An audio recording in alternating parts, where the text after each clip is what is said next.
ማንም በማያምናት የጽዳት ሰራተኛና በባለስልጣን ዳይሬክተር መሃል ግጭት ቢፈጠር መላው ዓለም ማንን የሚደግፍ ይመስላችኋል? የሀብታሞችን ሽንት ቤት የምታጸደው ምስኪን እናት በአንድ ሌሊት 2 ሚሊዮን የሚያወጣ አልማዝ ሰርቃለች ተብላ ተከሰሰች።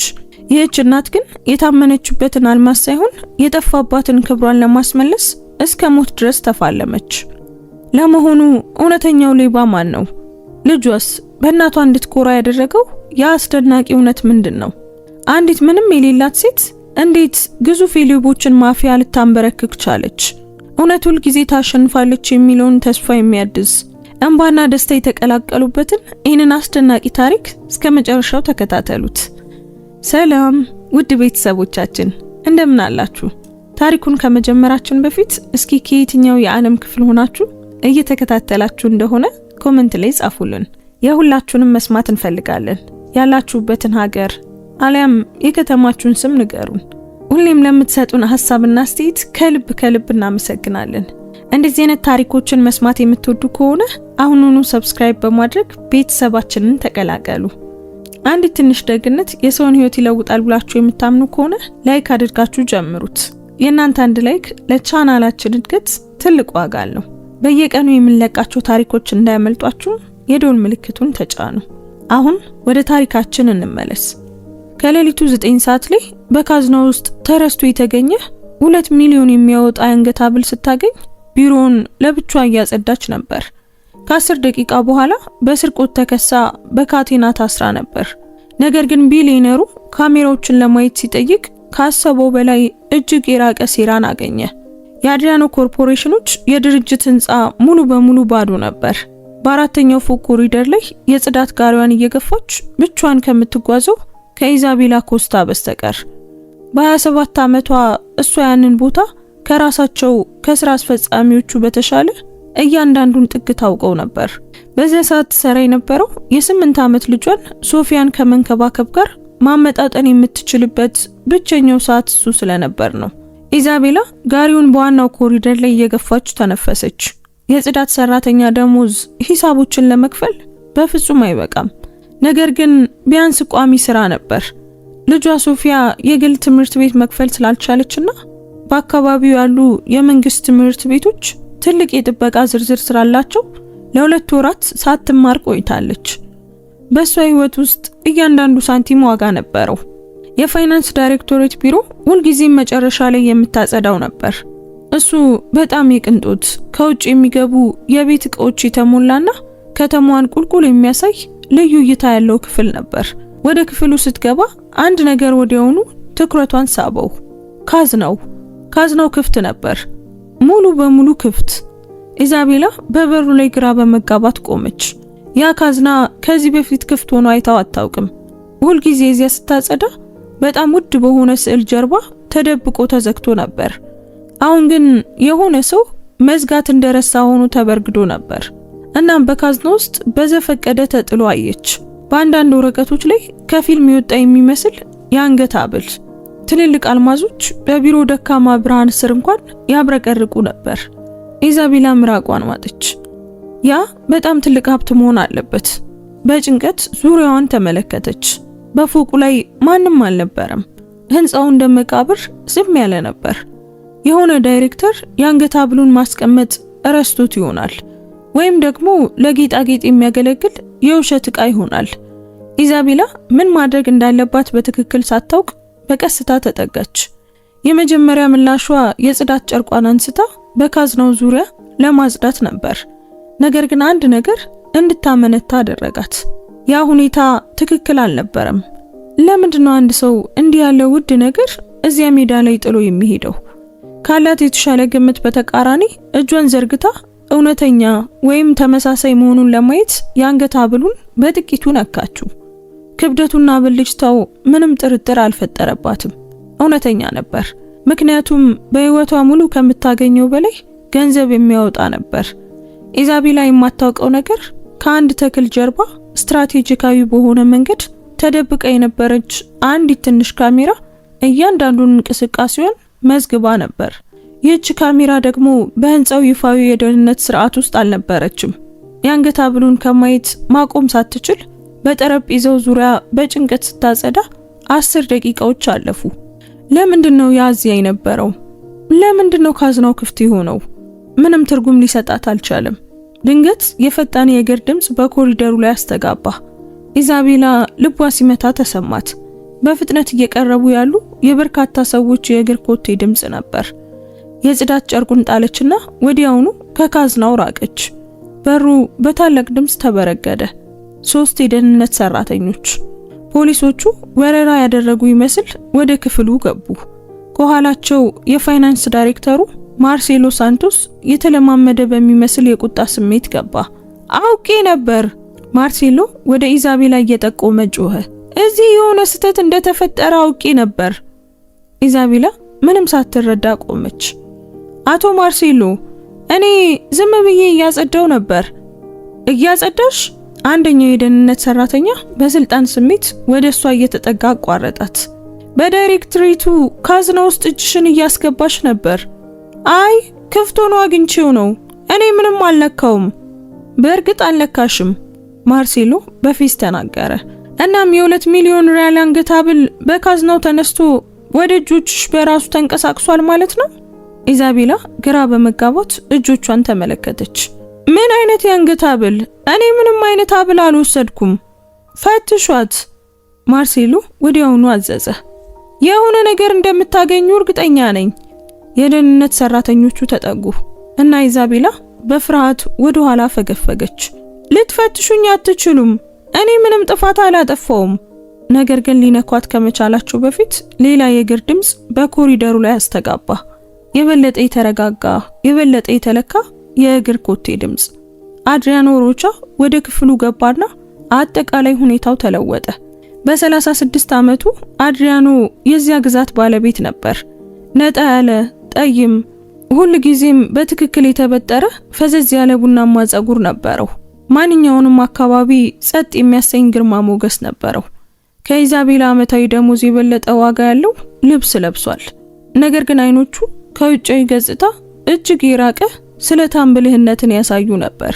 እዚህ ምን እየተካሄደ ነው? ድምፁ እንደ ምላጭ አየሩን ሰነጠቀው። አቶ አድሪያኖ፣ ማርሴሎ ለማብራራት ተጣደፈ። ልክ በሰዓቱ ደረስን። ይህች ሰራተኛ የአልማዝ አንገት ሐብሉን ከካዝናው ለመስረቅ እየሞከረች ነበር። አድሪያኖ እያንዳንዱን ዝርዝር ሁኔታ እየመረመረ ክፍሉን ቃኘ። ክፍት የሆነውን ካዝና፣ በደህንነት ሰራተኞች የተከበበችውን ኢዛቤላን፣ የማርሴሎን ከመጠን በላይ የቁጣ ስሜት የሚታይበትን ፊት፣ ሁሉንም ነገር ተመለከተ። ግን የሆነ ነገር አልገጠመለትም። አምናለች? አድሪያኖ በረጋ መንፈስ ጠየቀ። አይ ሁሉንም ነገር ክዳለች። ካዝናውን ክፍት አገኘሁት ነው የምትለው? ማርሴሎ በንቀት ሳቀ። አንድ ሰው የጽዳት ሰራተኛን የሚያምን መስሏት ነው። ኢዛቤላ ቃላቱ ፊቷ ላይ እንደ ጥፊ ተሰሟት። በማርሴሎ ድምጽ ውስጥ ያለው ንቀት የሚዳሰስ ነበር። በስራዋ ምክንያት ሰው እንዳልሆነች የማትታመን ተደርጋ የተቆጠረች ይመስላል። ጌታዬ፣ ሌሎችን ችላ ብላ በቀጥታ ወደ አድሪያኖ ተናገረች። በልጄ እምላለሁ፣ እኔ ምንም ነገር አልወሰድኩም። ለማጽዳት ስመጣ ካዝናውን ክፍት አገኘሁት። ምን እየተፈጠረ እንዳለ አልገባኝም። አድሪያኖ በጥንቃቄ ተመለከታት። በአይኖቿ ውስጥ ክፋት ወይም ጥፋተኝነትን አላየም። ይልቁኑ ግራ መጋባትና ፍርሃት፣ እናም ሌላ ነገር አየ። ክብር። ምንም እንኳን ብትከበብና ብትዋረድም ጭንቅላቷን ቀና አድርጋ ነበር። ይህ ሴራ ነው። ኢዛቤላ ድንገት ብስጭቷ ፈንድቶ ጮኸች። የሆነ ሰው ወጥመድ ውስጥ አስገብቶኛል። የደህንነት ሰራተኞቹ ሳቁ። ማርሴሎ እንቢተኛ ልጅ ፊት የቆመ ይመስል ጭንቅላቱን ወዘወዘ። አድሪያኖ ግን አልሳቀም። እሱ መመልከቱንና ማሰቡን ቀጥሏል። አቶ አድሪያኖ፣ ማርሴሎ ግፊት አደረገ። ወዲያውኑ ፖሊስ መጥራት አለብን። ሰራተኞች ኩባንያውን ያለ ቅጣት መስረቅ እንደሚችሉ እንዲያስቡ መተው አንችልም። የአንገት ሐብሉ አሁን የት ነው? አድሪያኖ ጠየቀ።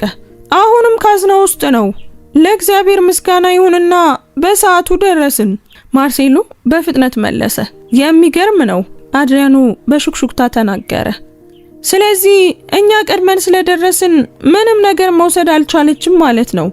ነገር ግን ፍላጎቷ ግልጽ ነበር። አድሪያኖ በግልጽ እየተንቀጠቀጠች ወደ ነበረችው ኢዛቤላ ተጠጋ። ከቅዝቃዜ ሳይሆን በቁጣና በፍርሃት ነበር። የአንገት ሐብሉን ነክተሽዋል? እኔ በእርግጥ እውነተኛ መሆኑን ለማየት በእጆቼ ነክቼዋለሁ። መዋሸት የባሰ እንደሚሆን አውቃ አመነች። እንዲህ ያለ ነገር ፈጽሞ አይቼ አላውቅም፣ ግን ልወስደው አልነበረም። ዝም ብሎ ካዝናው ለምን ክፍት ሆኖ እንደተቀመጠ አልገባኝም ነበር። አዩ አይደል እኮ ተናግሬያለሁ። ማርሴሎ ጮኸ። ነገሮችን እየነካች እንደነበረ ተናዘዘች። ነገር ግን አድሪያኖ አሁንም ትኩረቱ በኢዛቤላ ላይ ነበር። ለምንድን ነው በዚህ ሰዓት የምትሰሪው? ጥያቄው ሁሉንም ያስገረመ ነበር። ምክንያቱም ማግኘት የምችለው ብቸኛው ሰዓት ይሄ ስለሆነ ነው። ጠዋት እስክመለስ ድረስ ልጄ በጎረቤት ቤት ትቆያለች። ትምህርት ቤት ስትሄድ ስትነቃ እቤት መገኘት አለብኝ። የት ነው የምትማረው? ኢዛቤላ በማፈር አይኖቿን ዝቅ አደረገች። በእርግጥ በአሁኑ ሰዓት እየተማረች አይደለም። በመንግስት ትምህርት ቤት የጥበቃ ዝርዝር ውስጥ ነኝ እና የግል ትምህርት ቤት ለመክፈል ደግሞ አቅሙ የለኝም። የተከተለው ዝምታ የሚያሳፍር ነበር። እዚህ አንዲት እናት ልጇን ለማሳደግ በሌሊት እየሰራች ነበር። ምንም ትርጉም በሌለው የስርቆት ክስ ተከሳለች። አቶ አድሪያኖ፣ ማርሴሎ አጥብቆ ጠየቀ። በሐዘኔታ መውሰድ የለብንም። የሚሰርቁት ሰራተኞች መቀጣት አለባቸው።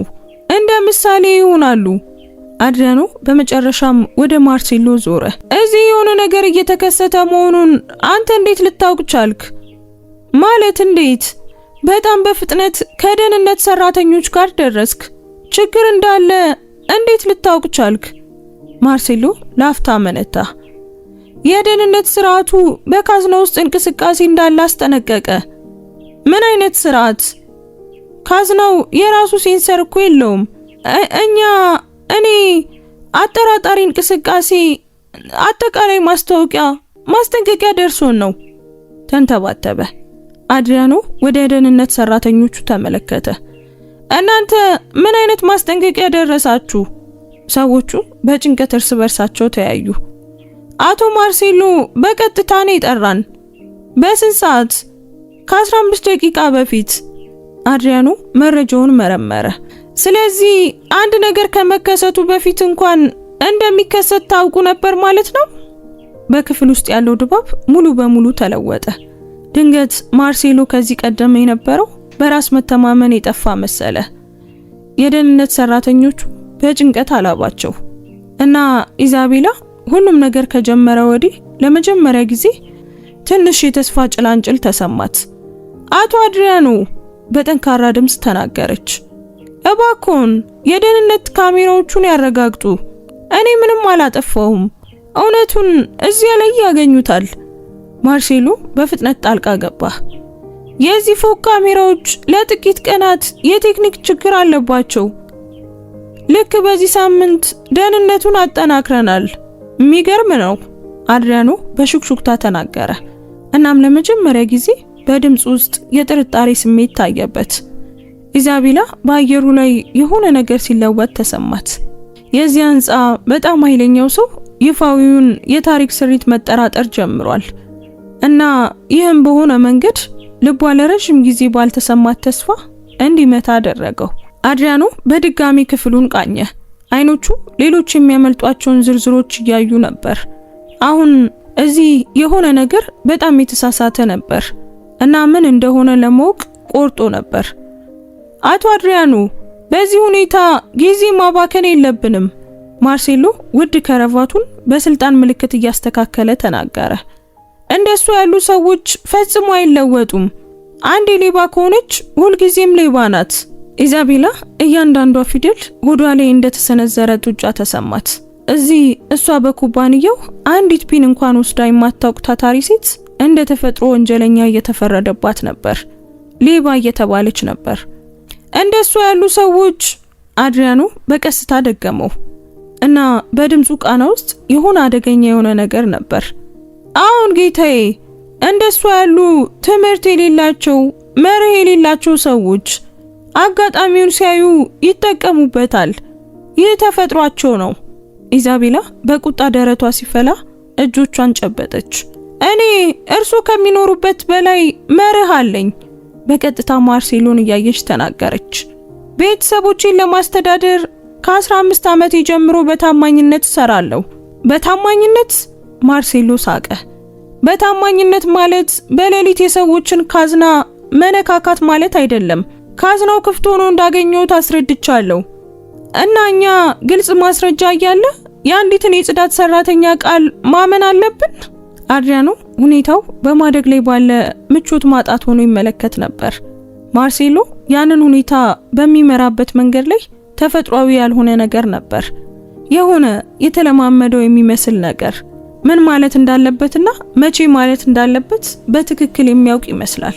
በዚያ ቅስፈት ሌሎች ሰራተኞች ለጧት ስራ መድረስ ጀመሩ። ዜናው እንደ ሰደድ እሳት ተሰራጨ። በጥቂት ደቂቃዎች ውስጥ በቢሮ ደጃፍ ላይ ብዙ ሰዎች ተሰበሰቡ። ሁሉም የጽዳት ሰራተኛዋ በስርቆት ስትከሰስ ለማየት ጓጉተው ነበር። ሁልጊዜም ጠረጥራት ነበር። የፊት ጠረጴዛዋ ካሚላ በቪዲዮ ለመቅረጽ ስልኳን እያነሳች በሹክሹክታ ተናገረች። ሁልጊዜም የሆነ ነገር እንዳለ አስብ ነበር። የፋይናንስ ክፍሉ ሉካስ አስተያየት ሰጠ። ምስኪን ሶፊያ፣ ወንጀለኛ እናት መኖሯ ለቀሪው ህይወቷ ጠባሳ ይሆንባታል። ኢዛቤላ በአይኖቿ ውስጥ እሳት እየነደደ ወደ እነሱ ዞረች። ስለ ልጄ ማንም ለመናገር እንዳይደፍር። ሁላችሁም ስለ ህይወቴ ምንም አታውቁም። ሌባ መሆንሽን ግን እናውቃለን። ከህዝቡ ጀርባ የሆነ ሰው ጮኸ እና አሁን ሁሉም ሰው ያውቃል። ካሚላ ስልኳን ከፍ አደረገች። ይህ በማህበራዊ ሚዲያ ላይ ይሰራጫል። አድሪያኖ ተስፋ መቁረጥ የኢዛቤላን ፊት ሲቆጣጠረው አየ። በደርዘን የሚቆጠሩ ሰዎች ፊት በሞራል እየተገደለች ነበር። በህይወቷ አስከፊ ቅስፈት በቪዲዮ እየተቀረጸች ነበር እና ራሷን ለመከላከል የምታደርገው ምንም ነገር አልነበረም።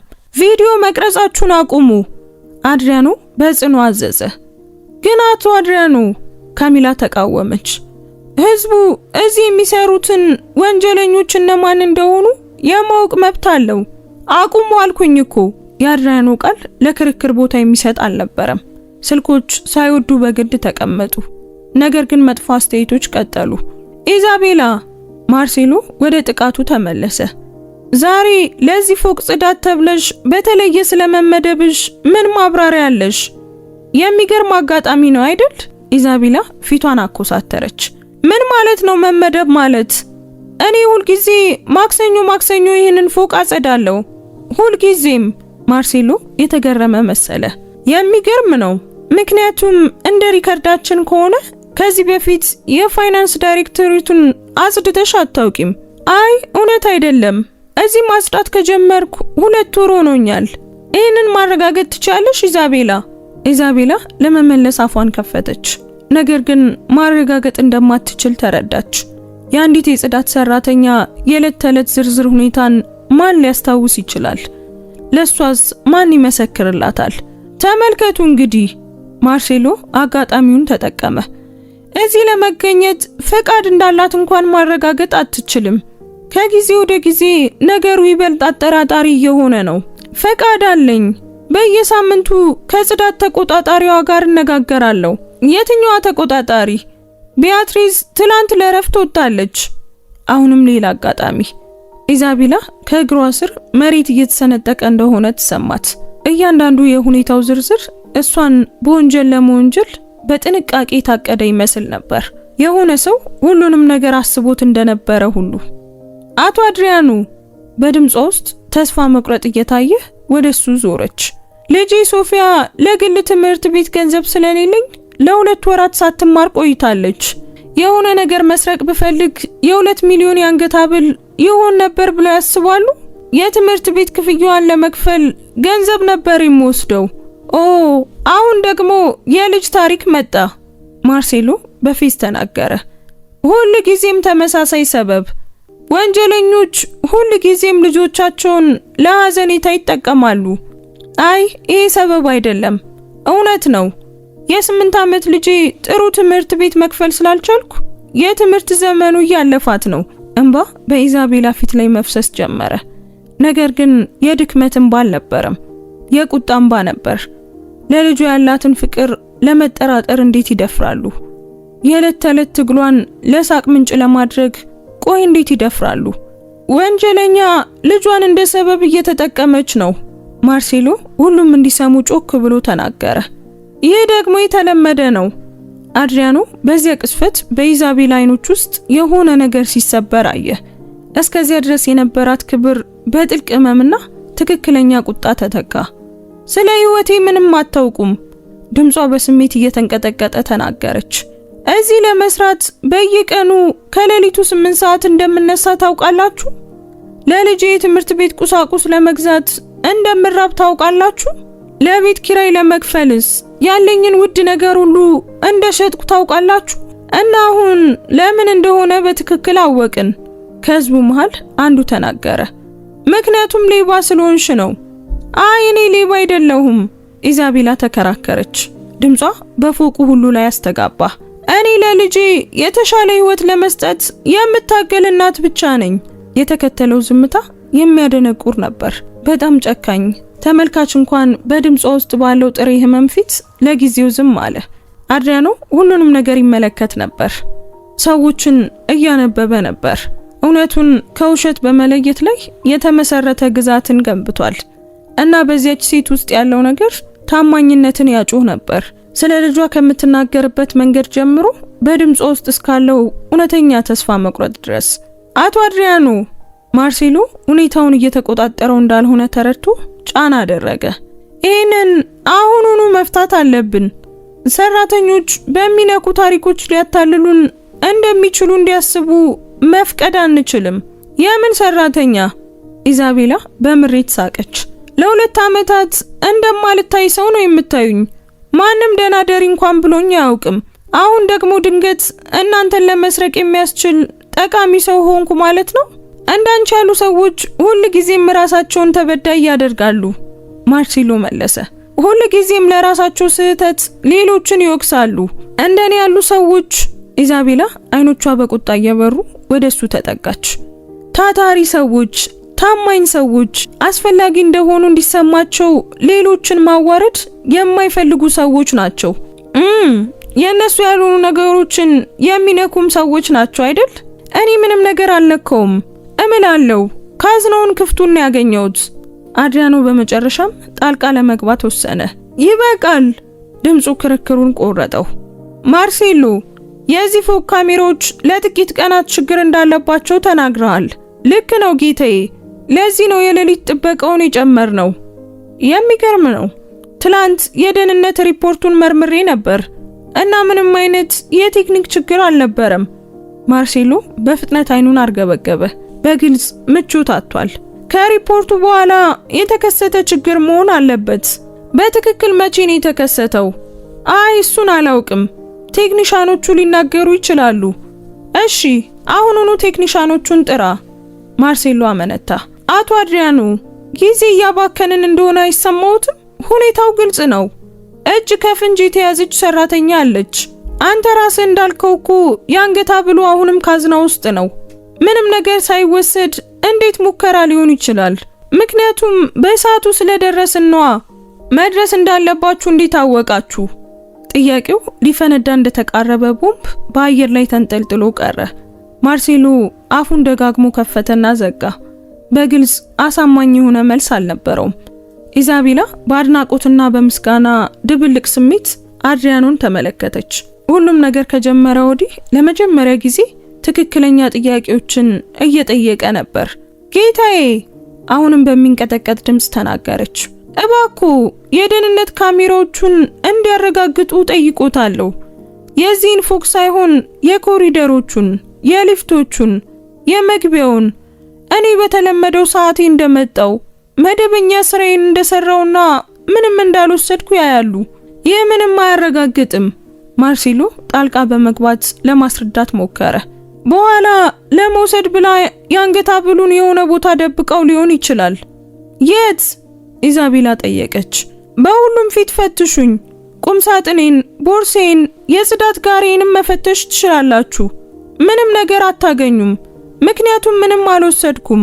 አድሪያኖ ማርሴሎ ስለ ኢዛቤላ የዕለት ተዕለት እንቅስቃሴ ከመጠን በላይ ዝርዝር ሁኔታዎችን እንደሚያውቅ ተረዳ። ለዚያ ፎቅ ተመድባ እንደነበር እንዴት አወቀ? ተቆጣጣሪዋ ለእረፍት እንደወጣችስ እንዴት ሊያውቅ ቻለ? በትክክል በዚያ ሌሊት ካሜራዎቹ ችግር እንደሚኖራቸውስ እንዴት አወቀ? ኢዛቤላ አድሪያኖ በረጋ መንፈስ ጠየቀ። ባለፉት ሳምንታት ውስጥ ያየሽው እንግዳ የሆነ ነገር አለ? ከመደበኛ ሰዓት ውጪ እዚህ የነበሩ ሰዎች መስማት የሌለብሽ ንግግሮች። ማርሴሎ በግልጽ ተረበሸ። አቶ አድሪያኖ ታማኝ ያልሆነች ሰራተኛን ምስክር ልናደርጋት ነው? እናደርጋታለን። ነገር ግን ኢዛቤላ አሁን እያሰበች ነበር።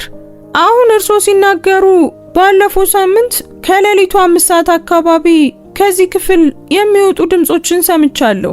ብዙውን ጊዜ ከምሽቱ 3 ሰዓት በኋላ እዚህ ማንም ስለማይኖር በጣም ግራ ገብቶኝ ነበር። ምን አይነት ድምጾችን ነው የሰማሽው? በቀስታ የሚያወሩ ወንዶች ናቸው። ምን እንደሚሉ እንኳን መስማት አልቻልኩም፣ ግን የሆነ አስፈላጊ ነገር እየተወያዩ ይመስል ውጥረቱ ያስታውቅ ነበር። ማርሴሎ በግዴታ ሳቀ። አሁን ደግሞ ሴራዎችን እንደሰማች ልትፈጥር ነው? የሚቀጥለው እርምጃ ደግሞ ሁላችንም የባዕድ ፍጥረታት ነን ትላለች። አድሪያኖ ግን አልሳቀም።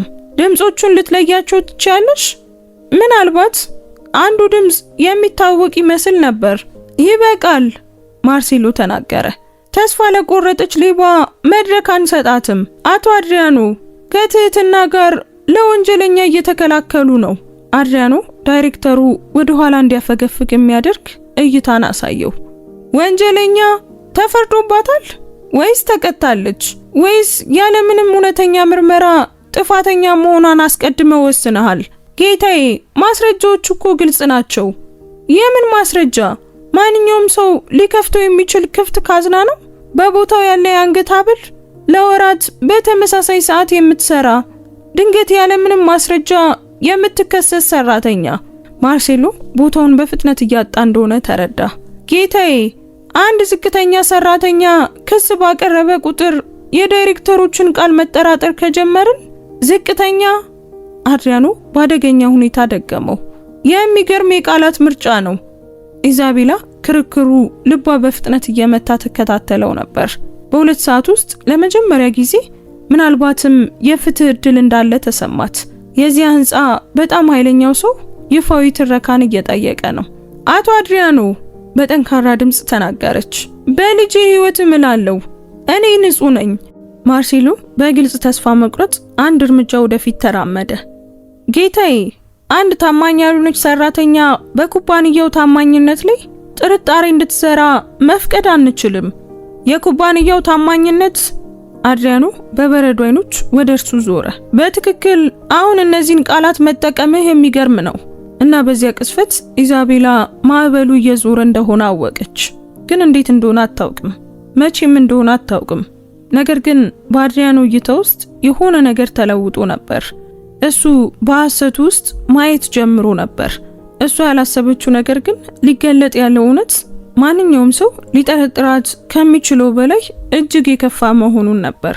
ማንም ከዚህ ክፍል አይወጣም፣ አድሪያኖ አየሩን በሚያከብድ ስልጣን ተናገረ። እዚህ ምን እንደተፈጠረ በትክክል እስካውቅ ድረስ ማንም ስልክ አይደውልም፣ ማንም መልእክት አይልክም፣ ማንም አይንቀሳቀስም። ማርሴሎ መረጋጋቱን ለመጠበቅ ሞከረ። ነገር ግን አንዲት የላብ ጠብታ በግንባሩ ላይ ስትወርድ ታየች። አቶ አድሪያኖ፣ ይህ ከልክ ያለፈ ነው። በአንዲት ሰራተኛ ምክንያት ሁላችንም እዚህ መቆለፍ አንችልም። ለቀጣይ ቃል ተጠንቀቅ። አድሪያኖ አቋረጠው። በድምጽ ውስጥ የሆነ በረዶ የቀላቀለ ነገር ነበር። ይህም ማርሴሎ ምራቁን እንዲወጣ አደረገው። ኢዛቤላ በአካባቢው ያለውን ለውጥ ትመለከት ነበር። ከጥቂት ደቂቃዎች በፊት ክሱን ለማሳመን የተዘጋጀ ይመስል የነበረው ሰው አሁን ልክ ልምድ እንዳለው መርማሪ ሁኔታውን እየተቆጣጠረው ነበር። በደረቷ ውስጥ ትንሽ የተስፋ ጭላንጭል ሲያድግ ተሰማት። አድሪያኖ በማርሴሎ ጠረጴዛ ላይ ወዳለው ኮምፒውተር አመራና በፍጥነት መጻፍ ጀመረ። እስኪ የሉም የተባሉ ቅጂዎችን እንያቸው። ጌታዬ፣ ቀደም ብዬ እንዳልኩት የዚህ ፎቅ ካሜራዎች ለቀናት ችግር ነበረባቸው። ማርሴሎ አጥብቆ ተናገረ። ነገር ግን ድምጹ ከጊዜ ወደ ጊዜ አሳማኝነቱ እየቀነሰ መጥቷል። እንግዲያውስ ሌሎች ካሜራዎችን እንፈትሽ፣ ሊፍቶችን፣ ኮሪደሮችንና ዋና መግቢያውን። አድሪያኖ ወደ ማዕከላዊ የደህንነት ስርዓት በመግባት መጻፉን ቀጠለ። ኢዛቤላ በእርግጥ ስርቆት አቅዳ ከሆነ የሆነ ጊዜ ላይ አጠራጣሪ በሆነ መንገድ መንቀሳቀስ አለባት። በበሩ ላይ የቆዩት ሰራተኞች እርስ በርሳቸው በሹክሹክታ ማውራት ጀመሩ። ሁኔታው ሙሉ በሙሉ ያልተጠበቀን አቅጣጫ ይዟል።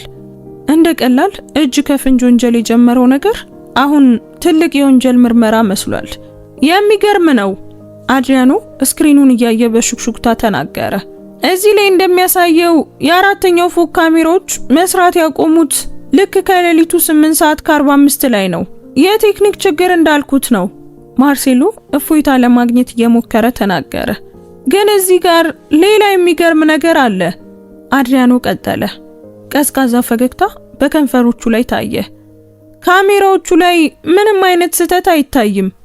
ይልቁኑ በእጅ ነው የጠፉት። የተከተለው ዝምታ የሚያደነቁር ነበር። ኢዛቤላ ልቧ በኃይል ሲመታ ተሰማት።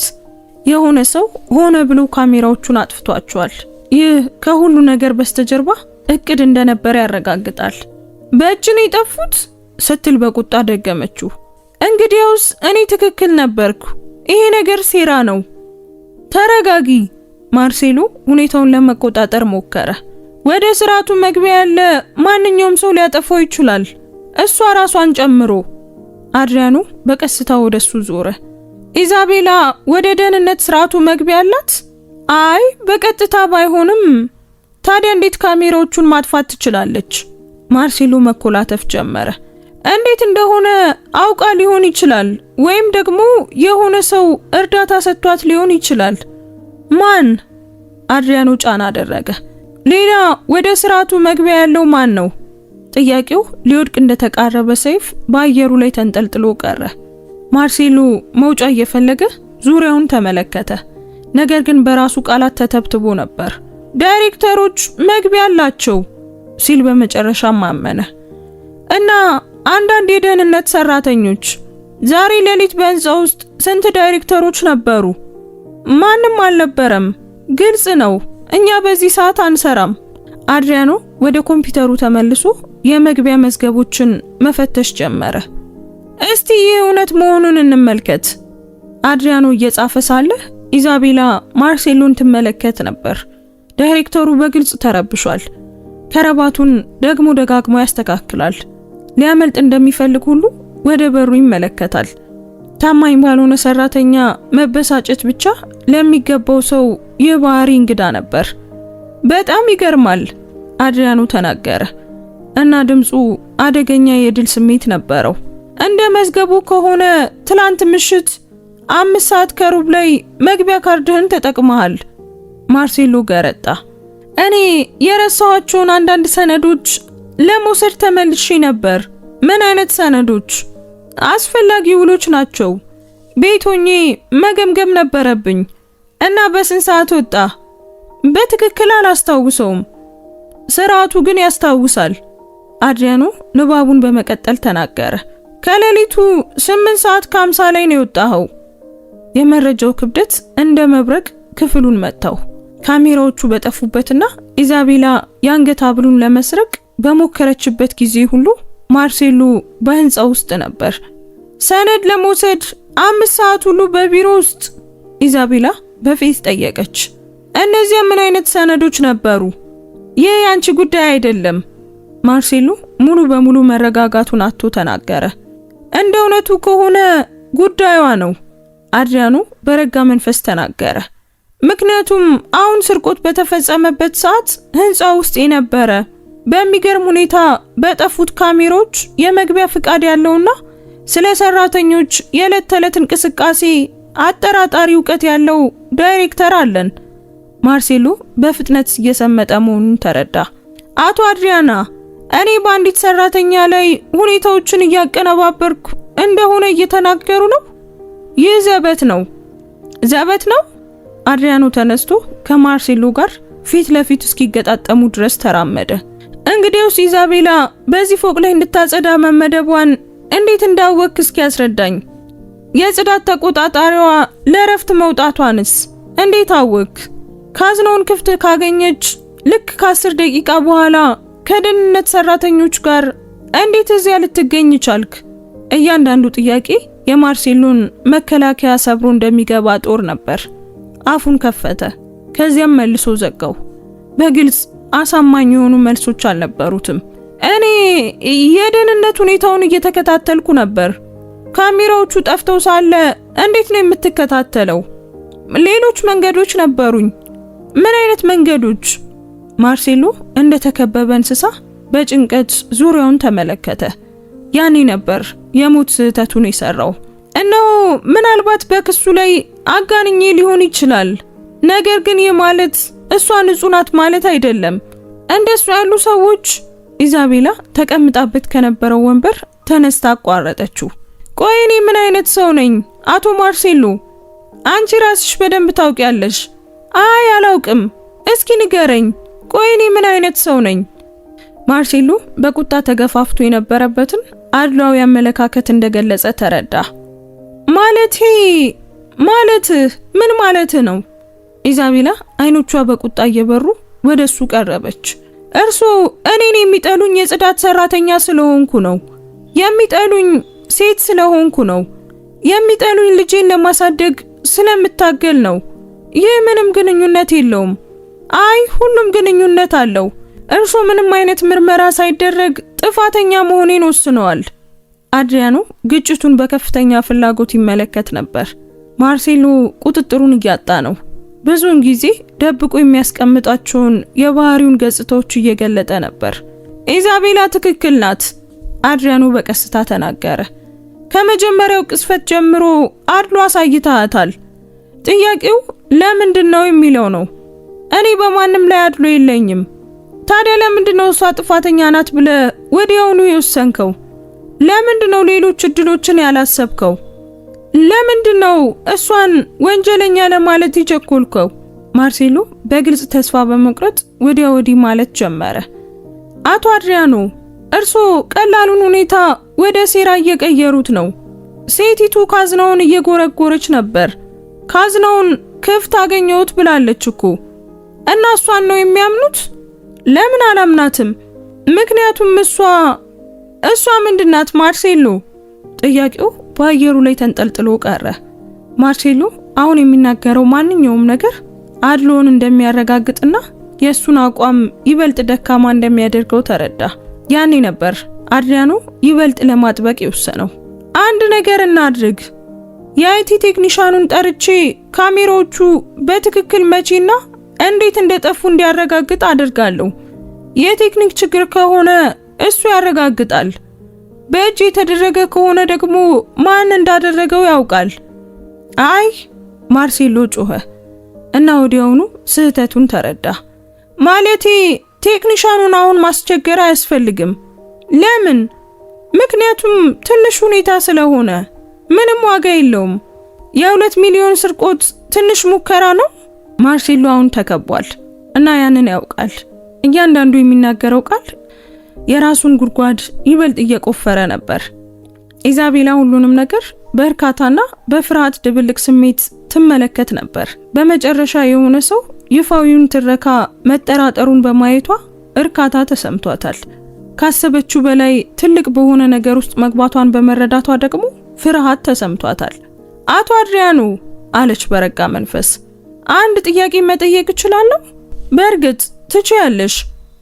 ካሜራዎቹ ሌሊት 8:45 ላይ ከጠፉ እና እኔ ደግሞ ሁልጊዜ 9 ሰዓት ላይ የምመጣ ከሆነ ያጠፋው ሰው የኔን የዕለት ተዕለት እንቅስቃሴ በትክክል ያውቅ ነበር ማለት ነው አይደል? ጥያቄው ትክክለኛ ነበር።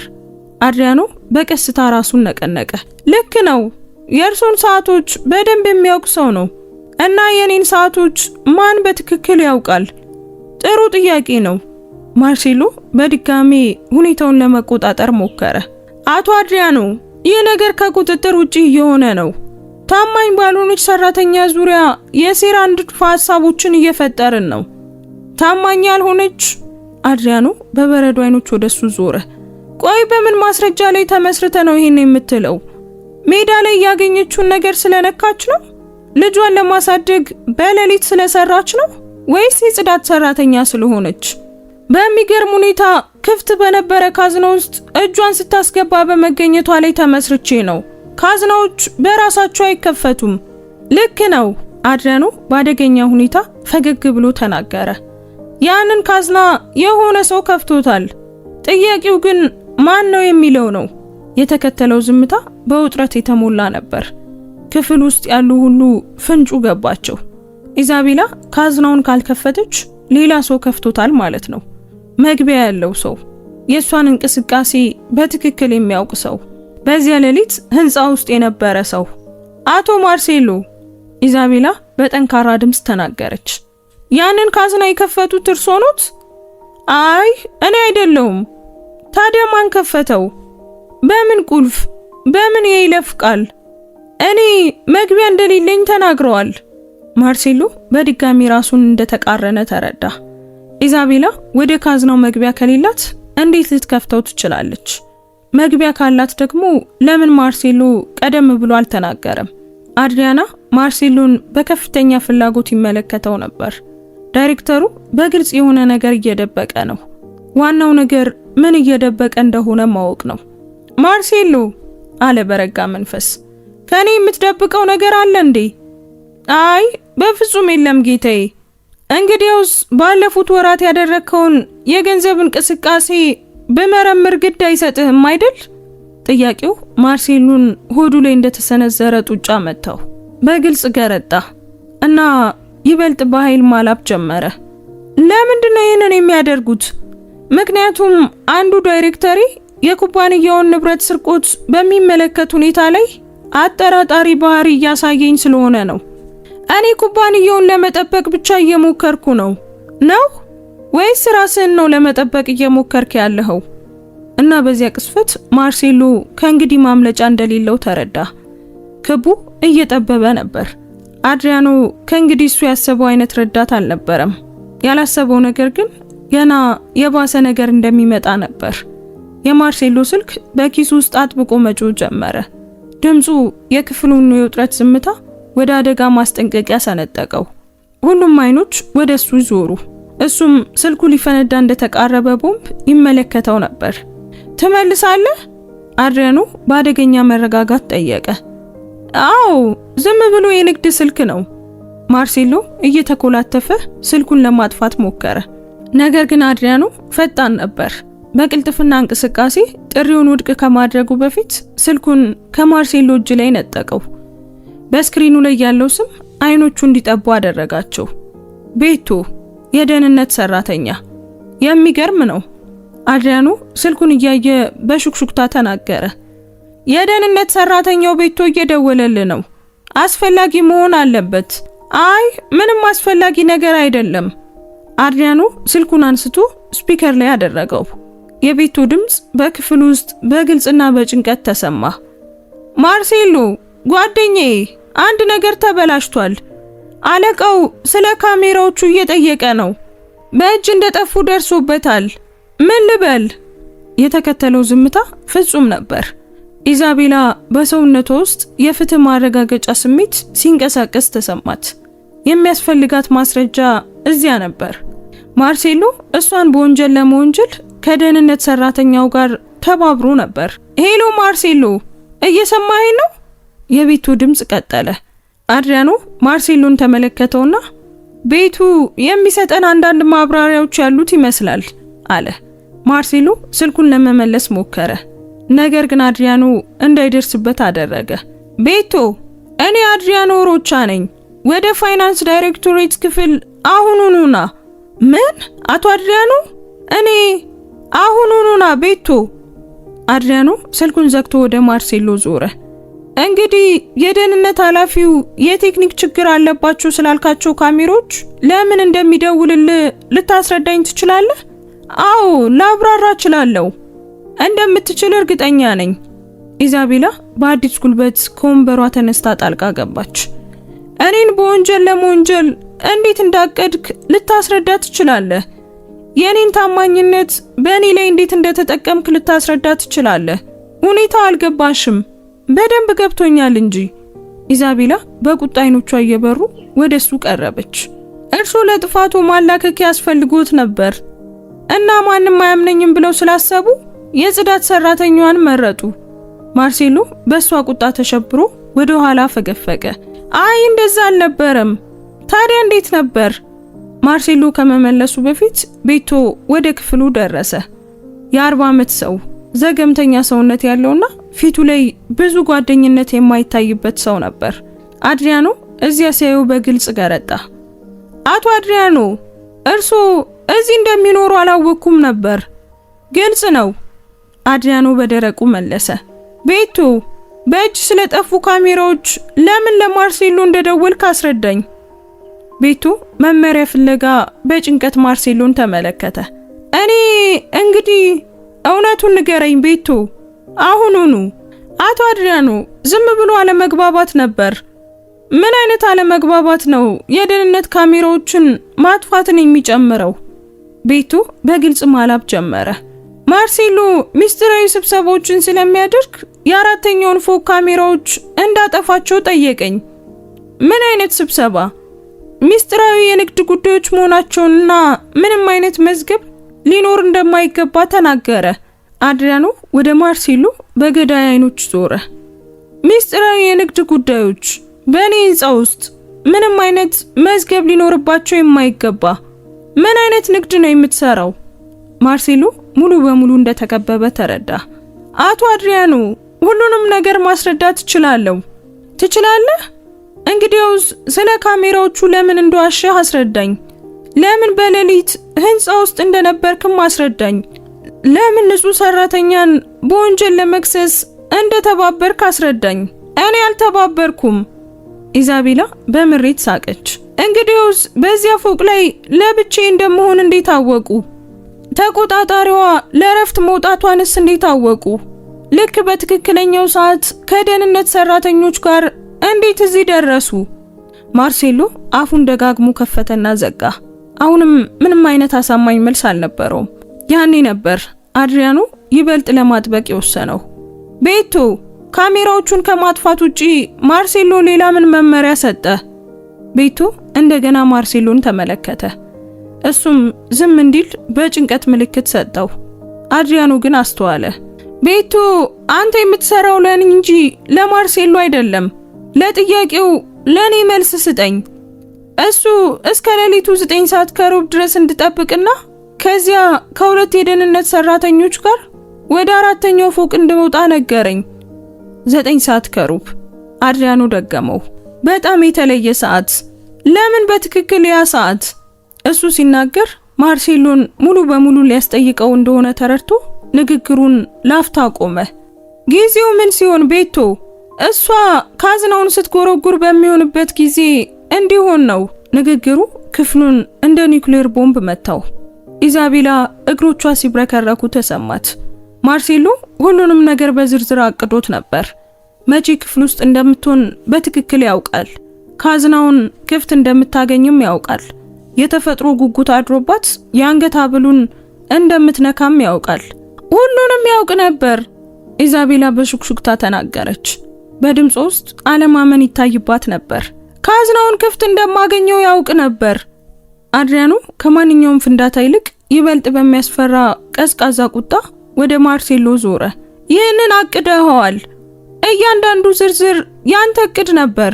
አቶ አድሪያኖ፣ ማስረዳት እችላለሁ። እሺ አስረዳ። እስኪ ምን እንደምትል ልስማ። ንጹህ ሰራተኛን በወንጀል ለመወንጀል ለምን ሁኔታዎችን እንዳቀነባበርክ እስኪ አስረዳ። ማርሴሎ ማምለጫ እንደሌለ እያየ ክፍሎቹን ቃኘ። ሁሉም በርኩሰትና በቁጣ ድብልቅ ስሜት ይመለከቱት ነበር። በኢዛቤላ ላይ የቀረበውን ክስ ደግፈው የነበሩት ሰራተኞች እንኳን አሁን እሱን በጥርጣሬ እየተመለከቱት ነው። ማየት የማይገባትን ነገሮች አየች ሲል በመጨረሻም አመነ። ድምፁ ዝቅተኛና እየተሸነፈ ሆኖ ነበር። ምን አይነት ነገሮች? ሰነዶች፣ ሰንጠረዦች እናም ንግግሮች። ኢዛቤላ ባለፈው ሳምንት የሰማቻቸውን አንዳንድ ድምጾች አስታወሰች። ባለፈው ሳምንት የሰማቸው ንግግሮች ስለምን ነበሩ? ማርሴሎ አመነታ። ነገር ግን ከእውነቱ መሸሽ እንደማይችል ተረዳ። የጎንዮሽ ንግዶች ናቸው። ምን አይነት የጎንዮሽ ንግዶች? የውሸት ውሎች፣ በወረቀት ላይ ብቻ ያሉ የሶስተኛ ወገን ኩባንያዎች፣ የተጋነኑ ዋጋዎች። መገለጡ በክፍል ውስጥ እንደ ቦምብ ወደቀ። አድሪያኖ ደሙ በደም ስሮች ውስጥ ሲፈላ ተሰማው። ከኩባንያው ገንዘብ እየሰረቅኩ ነበር እያልከኝ ነው? እኔ ብቻዬን አልነበርኩም፣ ሌላ ማን አለ? ማርሴሎ ሌሎቹንም አብሮ ለመውሰድ እያሰበ ዙሪያውን ተመለከተ። ሌሎች ዳይሬክተሮች፣ የንግድ ክፍሉ ሮቤርቶ፣ የሰው ኃይል ክፍሉ ካሚላ፣ አጠቃላይ ኦፕሬሽኑ። አድሪያኖ እንዳይወድቅ ጠረጴዛውን መደገፍ ነበረበት። ግማሹ ዳይሬክተሮቱ በሙስና ሴራ ውስጥ ተዘፍቆ ነበር። ምን ያህል ነው የሰረቃችሁት?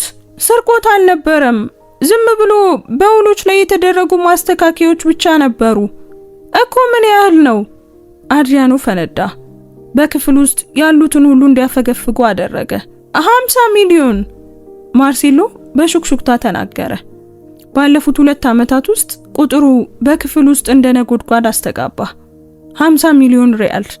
አድሪያኖ በዳይሬክተሮች ላይ በጭፍን እምነት ሲጥል ከኩባንያው በዘዴ የፈሰሰ ሀብት ነበር።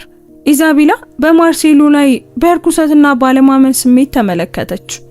እና እኔ ነኝ ሌባዋ? በወር በ800 ሪያል ሽንት ቤት የማጸዳው ሴት?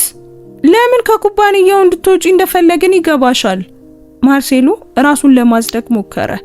ሁልጊዜ እዚህ ነበርሽ፣ እናም ነገሮችን ታያለሽ፣ ንግግሮችንም ትሰሚያለሽ። ማርሴሎ እኔ ስራዬን በታማኝነት እየሰራው ነበር፣ ግን ቢሆንም ሰነዶቹን አይተሻል። ባለፈው ሳምንት ጠረጴዛዬን ስታጸጂ ሰነዶቹን ተመልክተሻል። ኢዛቤላ በማርሴሎ ጠረጴዛ ላይ የተበተኑ ወረቀቶችን ማየቷን በጭላንጭል አስታወሰች። ነገር ግን የተለየ ልዩ ትኩረት አልሰጠችውም። እነዚያ ሰነዶች አስፈላጊ መሆናቸውን እንኳን አላወቀችም ነበር። ለአንድ ሰው ብትናገሪ ችግር ውስጥ እንገባለን ብለን አስበን ነው። ለማን ነው የምናገረው? በኩባንያ ዳይሬክተሮች ላይ ማን የጽዳት ሰራተኛንስ ያምናል? የሁኔታው አስቂነት ያሳምም ነበር።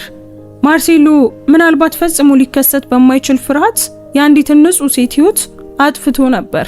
ኢዛቤላ ያየችውን ነገር ብትረዳ እንኳን ችግር ለመፍጠር የሚያስችል በቂ ተጽዕኖ አልነበራትም። አድሪያኖ የክህደቱን ስፋት ለመረዳት እየሞከረ ወደ መስኮቱ ተራመደ።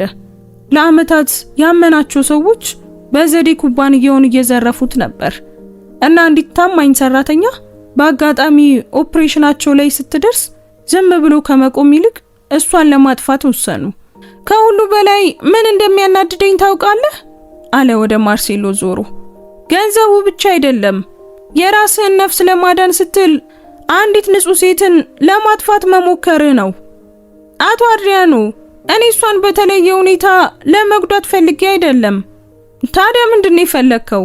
ከስራ እንድትባረር፣ እንድትታሰር፣ ስሟ እንዲጠፋ፣ ልጇን የማሳደግ አቅሟን እንድታጣን የፈለከው? ማርሴሎ መመለስ አልቻለም። ለመጀመሪያ ጊዜ ለማድረግ የሞከረውን ነገር ስፋት የተረዳው መሰለ። ኢዛቤላ ድልንና ጥልቅ ሐዘንን በያዘ እይታ ማርሴሎን ትመለከት ነበር። እውነተኛ ወንጀለኛ እርሶ መሆኑን ለመደበቅ እኔን ወንጀለኛ ሊያደርጉኝ ፈለጉ።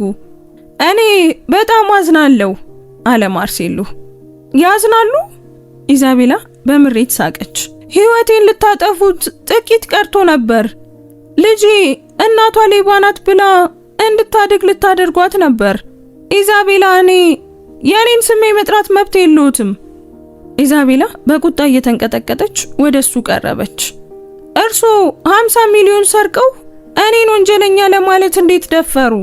አድሪያኖ ግጭቱን በአድናቆትና በቁጣ ድብልቅ ስሜት ይመለከት ነበር። ኢዛቤላ ተዋርዳ ተዘልፋ ልትጠፋ ጥቂት ቀርቷት ነበር። ቢሆንም ግን ክብሯን እንደጠበቀች አለች። በአንጻሩ ማርሴሎ በስልጣንና በኃላፊነት ቦታ ላይ ያለ ሰው ሆኖ ፈሪና ሌባ መሆኑ ተጋልጧል። ቤቶ፣ አድሪያኖ ወደ ደህንነት ኃላፊው ዞረ። አሁኑኑ ፖሊስ ጥራልኝ። አቶ አድሪያኖ ባኮ። ማርሴሎ ተስፋ በመቁረጥ ለመነ። ይህንን በውስጥ መፍታት እንችላለን። በውስጥ መፍታት ከኩባንያው 50 ሚሊዮን ሰርቀ ንጹህ ሰራተኛን ለመወንጀል ሞክረ፣ ይሄ እኮ በውስጥ የሚፈታ ነገር አይደለም። ገንዘቡን እመልሳለሁ። 50 ሚሊዮን እንዴት አድርገ ነው የምትመልሰው? ማርሴሎ ሽንፈቱን አምኖ አንገቱን ደፋ።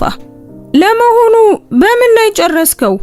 ያልተሳኩ ኢንቨስትመንቶች፣ የቁማር ዕዳ፣ ልጠብቀው ያልቻልኩት የቅንጦት ህይወት። ኢዛቤላ ባለማመን ራሷን ነቀነቀች። እኔ ልጄን ለማሳደግ እየተራብኩ እርሶ ግን የሀብታም ህይወትን ለመምራት በሚሊዮኖች ይሰርቁ ነበር? ማመን አልችልም። ኢዛቤላ፣ አድሪያኖ ወደሷ ዞረ። ላጋጠመሽ ነገር ይቅርታ ለመጠየቅ ቃላት የለኝም። እኔ በተሻለ ሁኔታ ልቆጣጠራቸው የሚገቡኝ ሰዎች የስግብግብነትና የፈሪነት ሰለባ ሆነሻል። አቶ አድሪያኖ፣ እኔ የምፈልገው እውነቱ ብቻ እንዲታወቅ ነው። እኔ ታማኝ መሆኔን ሁሉም እንዲያውቅልኝ ብቻ ነው። ሁሉም ያውቃሉ። ማርሴሎ ዛሬ ላፈሰስሽው ለእያንዳንዱ እንባ ዋጋውን ይከፍላል። ማርሴሎ ወደ ኋላ መመለስ እንደሌለ ተረዳ። ሙያው አብቅቷል፣ ስሙም ጠፍቷል። በቅርቡም የወንጀል ክስ ይጠብቀዋል። የገነባው የውሸት ኢምፓየር በአንድ ጧት ፈረሰ። እውነቱ በመጨረሻም አሸነፈ። የፌዴራል ፖሊስ ወደ አድሪያኖ ኮርፖሬሽን መምጣት መላውን የድርጅቱን መዋቅር እንደናጠው የመሬት መንቀጥቀጥ ነበር። ጥቁር መኪኖች በሰልፍ መጡ። ወኪሎች በሊፍት ወጡ። በደቂቃዎች ውስጥ አራተኛው ፎቅ የወንጀል ምርመራ ቦታ ሆነ። ኢዛቤላ ሁሉንም ነገር ከክፍሉ ጥግ ሆና ትከታተላለች። ከ3 ሰዓት በፊት በስርቆት ክስ ትከሰስ ነበር። አሁን ግን በሚሊዮኖች ለሚቆጠር የገንዘብ ማጭበርበር ቁልፍ ምስክር ሆናለች። ወይዘሮ ኢዛቤላ ኮስታ፣ አንድ የ50 ዓመት ገደማ ኮሚሽነር ወደ እርሷ ቀረቡ።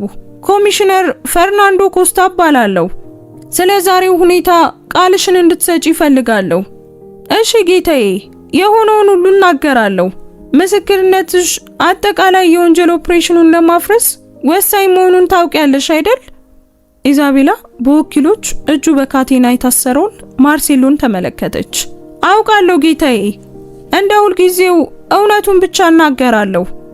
ቃለ መጠይቁ እየተካሄደ ሳለ አድሪያኖ በቢሮ ውስጥ ለፖሊሶች ሙሉ መረጃዎችን እየሰጠ ነበር። የገዛ ዳይሬክተሮቹ ክህደት እምነቱን ቢያናውጠውም ፍትህን የማስፈን ቁርጠኝነቱን ግን አጠናክሮታል።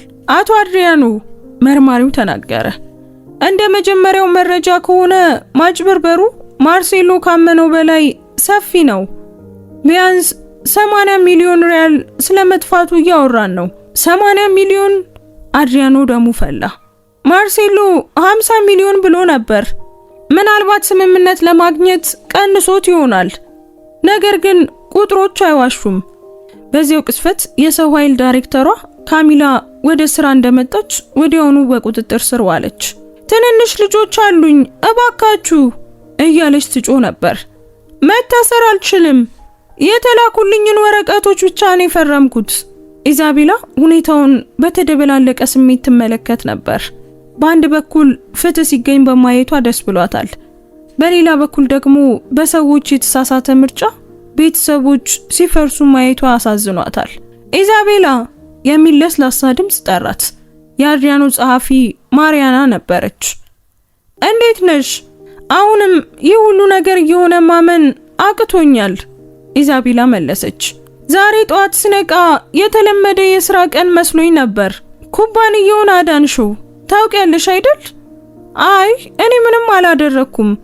ዝም ብዬ ባልተገባ ቦታ በተገቢው ሰዓት ተገኘው።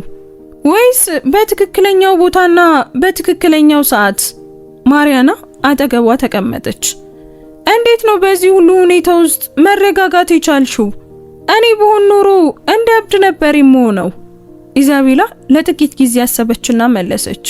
ማሪያና፣ ነጠላ እናት ሆነሽ ልጅሽን ለማሳደግ በሌሊት ስትሰሪ ተስፋ መቁረጥ ምንም እንደማይፈታ ትማሪያለሽ። ወይም ችግሩን በክብር ትጋፈጫለሽ ወይ ደግሞ ትፈራርሻለሽ። እና እኔ ደግሞ መፈራረስ አልችልም፣ ምክንያቱም ልጄ እኔን ትፈልገኛለች። ልጅሽ ባንቺ ልትኮራ ይገባል። ተስፋ አደርጋለሁ። ከምንም በላይ ግን መላው ዓለም ባንቺ ላይ ቢሆንም እንኳን እውነት ሁሉ ጊዜ ዋጋ እንዳለው እንድትማር ፈልጋለሁ። በዚያው ቅስፈት የንግድ ዳይሬክተሩ ሮቤርቶ ደረሰና ሊያመልጥ ሲሞክር እሱም በወኪሎቹ ተያዘ። እኔ ምንም ጥፋት የለብኝም፣ የላይኞቹን ትዕዛዝ ነው የፈጸምኩት እያለ ይጮህ ነበር። በጥቂት ሰዓታት ውስጥ ግማሹ ዳይሬክቶሬት በሙስና እየተመረመረ መሆኑ በድርጅቱ ውስጥ እንደ ሰደድ እሳት ተሰራጨ። አድሪያኖ ወደ ዋናው አዳራሽ ተመልሶ መጣ። ኢዛቤላ፣ ላነጋግርሽ እፈልጋለሁ። ወደ አንድ ገለልተኛ የስብሰባ ክፍል አመሩ። በመጀመሪያ ይቅርታ ጠይቃለሁ። አድሪያኖ በቅንነት ጀመረ። በአንቺ ላይ ስለተጠራጠርኩ ብቻ ሳይሆን በድርጅቴ ውስጥ እንዲህ ያለ ያለመከባበር ባህል እንዲሰፍን ስለፈቀድኩ ጭምር። አቶ አድሪያኖ እርሶ እኮ ምንም አያውቁም ነበር፣ ግን ማወቅ ነበረብኝ። እውነተኛ መሪ ሰራተኞቹን በትክክል ያውቃል። እነማን እንደሆኑ፣ ከየት እንደመጡ፣ ትግላቸው ምን እንደሆነ ያውቃል። እኔ ግን ራሴን አግልዬ ሐቀኛ ያልሆኑ ሰዎች ድርጅቴን እንዲመሩ ፈቀድኩ። እነርሱ ላደረጉት ምርጫ በእርግጥ እርሶ ተጠያቂ አይደሉም። እንዳንቺ ያለ ሰው አጠራጣሪ ነገር ሲያይ ሪፖርት የሚያደርግበት ምቹ ሁኔታን ባለመፍጠሬ ተጠያቂ ነኝ። ለ2 ዓመታት እንደማትታዩ ሆናችሁ እንድትቆጠሩ በማድረጌ ተጠያቂ ነኝ። ኢዛቤላ በአይኖቿ ውስጥ እውነተኛ ስሜትን አየች። አንቺ ልጅሽን ለማሳደግ በሌሊት ትሰሪያለሽ። ሌሎች ዝቅ አድርገው በሚመለከቱት ስራ ውስጥ ክብርሽን ጠብቀሻል። ትልቅ ግፍ ሲፈጸምብሽ እንኳን አልተንበረከክሽም፣ አልዋሸሽም። እውነቱን ብቻ ነው የተናገርሽው። ኢዛቤላ አይኖቿ በእንባ ተሞሉ። ለዓመታት እንደ ጥላ ስትቆጠር ቆይታ ዛሬ እንዲህ ያለ እውቅና ማግኘት ልብን የሚነካ ነበር። አንድ ሐሳብ አለኝ፣ አድሪያኖ ቀጠለ። የኩባንያው የስነ ምግባርና የግልጸኝነት ዳይሬክተር እንድትሆኚ ይፈልጋለሁ። በወር 15000 ሪያል ይሆናል ደሞዝሽ። በሙሉ ጥቅሞችና ለልጅሽም የትምህርት ድጋፍ እናደርጋለን። ኢዛቤላ የምትናገረው ነገር ጠፋት። አቶ አድሪያኖ እኔኮ ዳይሬክተር ለመሆን ትምህርቱ የለኝም፣ ግን ከትምህርት በላይ ዋጋ ያለው ነገር አለሽ። እሱም ባህሪ፣ ማንነት፣ ስብዕና ነው። ያ ደግሞ በዩኒቨርሲቲ ውስጥ አትማሪውም። ከአንድ ዓመት በኋላ ኢዛቤላ ኮስታ በሳኦ ፖሎ የስብሰባ ማዕከል መድረክ ላይ ቆማለች። በፊቷ 500 ሰዎች፣ ባለሀብቶች፣ ተማሪዎችና ጋዜጠኞች ተገኝተዋል። ልክ ከ365 ቀናት በፊት ድምጿ በአዳራሹ እያስተጋባ ጀመረች። እኔ ልጄን ለማሳደግ በሌሊት የምሰራ የጽዳት ሰራተኛ ነበርኩ። ዛሬ ግን በአድሪያኖ ኮርፖሬሽን የስነ ምግባር ዳይሬክተር በመሆን ስለ ግልጽነት ላነጋግራችሁ እዚህ ቆሜያለሁ። አዳራሹ ጭጭ አለ። የኢዛቤላ ታሪክ በብራዚል የንግድ ዓለም ውስጥ እንደ ተረት ይነገራል። ሶፊያ አሁን የ9 ዓመት ልጅ ሆና ከአድሪያኖ አጠገብ በመጀመሪያው ረድፍ ተቀምጣለች። እናቴ ጀግናዬ ናት የሚል ጽሑፍ ይዛለች። ብዙውን ጊዜ የሚጠየቀው ጥያቄ አንድ ተራ ሰው እንዴት የ200 ሚሊዮን ሪያል ማጭበርበርን ሊያጋልጥ ቻለ የሚለው ነው። መልሱ በጣም ቀላል ነው። እኔ አላደረኩትም፣ እውነቱን ያደረገው። እኔ እውነቱን ላለመተው ወስኛለሁ። ጭብጨባው አስተጋባ። ባለፉት 12 ወራት ውስጥ 47 የብራዚል ኩባንያዎች በኢዛቤላ ሞዴል ላይ የተመሰረተ የግልጸኝነት አሰራር ዘርግተዋል። አድሪያኖ በአድናቆት ይመለከታታል። በአንድ ዓመት ውስጥ ኢዛቤላ ከሰራተኝነት አልፋ የድርጅቱ የሞራል ህሊና ሆናለች። ፍቃድ ስጡኝና አንድ ታሪክ ላውጋችሁ አለች ማይክሮፎኑን አስተካክላ። ባለፈው ሳምንት አንድ የጽዳት ሰራተኛ ወደኔ መጣች። አንድ ስራ አስኪያጅ ሁልጊዜ ማታ ማታ ሚስጥራዊ ሳጥኖችን ይዞ እንደሚወጣ ነገረችኝ። ስናጣራ ስራ አስኪያጁ በድርጅቱ ተርፎ የሚጣለውን ምግብ ለ3 ልጆቹ ይዞ እንደሚሄድ ደረስንበት። እሱን ከመቅጣት ይልቅ ለተቸገሩ ሰራተኞች የምግብ ድጋፍ ፕሮግራምን አቋቋምን። ጭብጨባው አዳራሹን አናወጠው። ሶፊያ ቆማ ይህች የኔ እናት ናት ብላ ጮኸች። ኢዛቤላ ለልጇ ፈገግ አለችላት። የምተወው ውርስ ምንድነው ብላችሁ ራሳችሁን ጠይቁ። ግፍ ሲፈጸም ዝም የምትሉ ሰዎች መሆን ትፈልጋላችሁ ወይስ እውነቱን ለመናገር የምትደፍሩ? እውነት በዕለታዊ ትናንሽ ተግባራቶች ውስጥ ናት። ንግግሯን ስታጠናቅቅ አጠቃላይ አዳራሹ ተነስቶ ለ5 ደቂቃ ያላጨበጨበላት። ከጭብጨባው በኋላ አድሪያኖ ቀረበ። ዛሬ ከሰራተኝነት ወደ ሀገር አቀፍ መሪነት መለወጥሽን አረጋግጠሻል። አይ እኔ መሪ ነኝ ብዬ አላስብም አድሪያኖ። ልምዴን እንደማካፍል ሰው ነው ራሴን የማየው። ያ ትህትናሽ ነው እውነተኛ መሪ የሚያደርግሽ። ሶፊያ እየሮጠች መጣች። እማዬ እኔ ባንቺ ሁል ጊዜም እኮራለሁ። ሌሎች ያንቺን ልዩ መሆን ባላዩበት ጊዜም እንኳን እኮራ ነበር። የልጇ የሶፊያ ቃላት ኢዛቤላን ነኳት። በፈተና ወቅት ሁሉ ሶፊያ ብርታቷ ነበረች። አድሪያኖ አለች ኢዛቤላ፣ ምንም አይነት የቢሮ ልምድ የሌላትን የጽዳት ሰራተኛ ዳይሬክተር በማድረግ ትቆጫለህ? አድሪያኖ ፈገግ አለ። ኢዛቤላ፣ አንቺ የተቀጠርሽው የጽዳት ሰራተኛ በመሆንሽ ሳይሆን ባህሪሽ ከሲቪ በላይ ዋጋ እንዳለው ስላረጋገጥሽ ነው። ዛሬ 500 ሰዎች የተሻሉ እንዲሆኑ ስታነሳሽ ሳይ የወሰንኩት ውሳኔ በእርግጥም ትክክል እንደነበር አወቅኩ። ወደ ቤታቸው ሲሄዱ ሶፊያ እማዬ፣ እኔ ሳድግ እንዳንቺ ነው መሆን የምፈልገው አለቻት። አይ የኔ ልዕልት፣ ስታድጊ አንቺ ከኔ የተሻልሽ እንድትሆኚ ነው የምፈልገው። ፍጹም ትክክለኛውን ነገር በማድረግ አስቸጋሪ ቢሆንም እውነቱን በመናገር እና ለትክክለኛው ነገር ከመታገል ፈጽሞ ባለማቆም ዓለምን እንድትለውጪ ይፈልጋለሁ። ሶፊያ በቁም ነገር ራሷን ነቀነቀች። እሺ እማዬ፣ ቃል እገባልሻለሁ። ያኔ ኢዛቤላ ያወረሰችው ትልቁ ውርስ የዳይሬክተርነት ወንበሯ ሳይሆን ለዓለም መልካም ኃይል የምትሆን ልጅ መሆኗን ተረዳች። እውነት አሸነፈች። በመጨረሻም ፍትህ ሰፈነ። ውድ ቤተሰቦቻችን፣ የዛሬው ታሪካችን በዚሁ ተጠናቋል። ታሪኩን እንዴት አገኛችሁት? ወደዳችሁት? እስኪ ምን እንደተማራችሁበት ኮሜንት ላይ ጻፉልን። እዚህ ድረስ ከሰማችሁትና ከጨረሳችሁት ጨርሻለሁ ያላችሁ ጻፉልን። አንዲት የደግነት ተግባር የሰውን ህይወት ትለውጣለች ብላችሁ የምታስቡ ከሆነ ላይክ እና ሼር በማድረግ ሌሎች እንዲሰሙት እንዲማሩበት አድርጉ። እንደዚህ አይነት ታሪኮችን መስማት የምትወዱ ከሆነ ደግሞ ሰብስክራይብ በማድረግ ቤተሰባችንን ተቀላቀሉ። በየቀኑ የምንለቃቸው አዳዲስ ታሪኮች እንዳያመልጧችሁ የደወል ምልክቱን ተጫኑ። እናመሰግናለን። እንወዳችኋለን። ቸር ቆዩን።